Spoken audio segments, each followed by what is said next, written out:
আসসালামু আলাইকুম।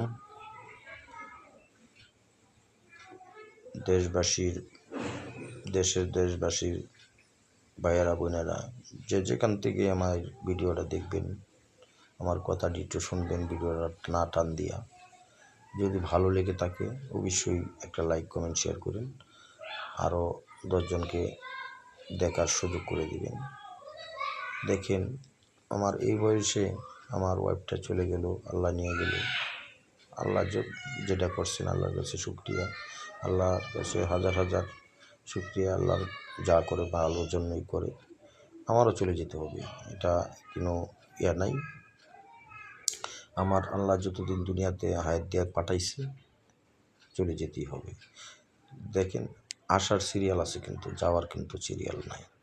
আসার সময় বলা যাবে কয় মাস কয় দিন পরে চলে আসবে, যাওয়ার সময় এটা নাই।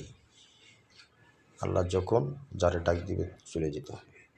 তো অহংকার কেন করিয়া? অহংকার মানুষ বড় লোক হইলে, কিছু পয়সা হইলে কেন একটা গরিব মানুষকে হিংসা করি, অহংকার করি, অবহেলা করি? হ্যাঁ, শক্তি আছে, শক্তি দেখাই, মাইরধর করি, এটা কেন? এইটি করা যাবে না। শুনেন, আল্লাহ কেউ ইয়া না, আত্মীয় না, সকলের জন্যই সমান। আল্লাহ, আপনি কোটিপতি আছেন, আপনার জন্য যেরকম আমার জন্য এইরকম।